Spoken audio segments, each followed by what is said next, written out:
Hi, this is Chiro, and this is my first episode of Watchlist Review, where I'll recap the most significant news of some of my holdings. My hope is for this to be a quick summary of what's gone on with stocks on my watchlist and my thoughts on it, but don't take this as investment advice. Firstly, we'll set the stage using the Dow Jones and S&P 500 as representative of the broader US market. We can see that both are considerably down from recent highs on both a 5-day and 1-month time frame, and that we're in bear market territory. I'm not smart enough to have diversified into a broad market index, but it's important to keep the broader macro changes in mind as we look at individual stocks and as we hit the like and subscribe button on this video.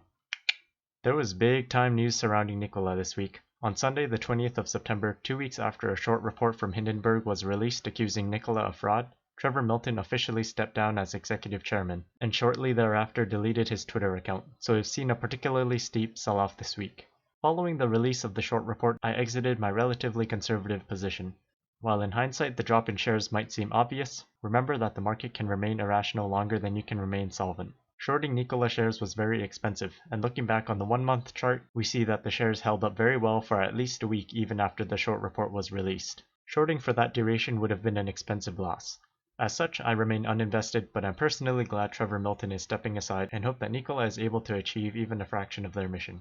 Tesla also had big news and hype surrounding Battery Day and started the week off strong, but the broader macro and disappointment stemming from the long-term focus of Battery Day, as opposed to here and now, likely contributed to the slow grind downwards over the past day or two. Regardless, I think the data and advancements discussed at Battery Day are fantastic for the longer-term outlook for the company and remain heavily invested in Tesla. Prior to Battery Day, I deleveraged and hedged my investments through covered calls, which have softened the blow immensely.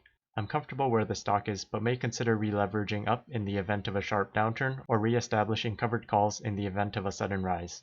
I also see the upcoming quarterly earnings report being a huge catalyst for upward price movement as Tesla solidifies its ability to reliably turn a profit. Lastly, we'll discuss SHLL, or Hyliion. The stock has largely done its own thing during this time, but while there isn't too much in the way of news this week, the vote for a merger is scheduled for the 28th of September 2020.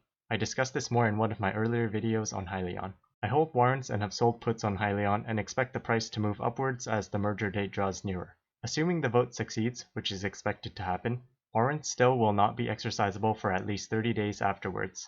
I don't plan to change my holdings, but am looking for opportunities to increase holdings if the share price drops significantly, or possibly to short shares if it rises extremely high prior to the merger occurring. Let me know your thoughts of this format in the comments below. I'm hoping to make this a more regular, casual review of recent events that summarizes what happened in the past week or two to stocks I'm watching, and hope you found it interesting. Consider dropping a like and subscribing if you'd like to see more. Either way, have a great day.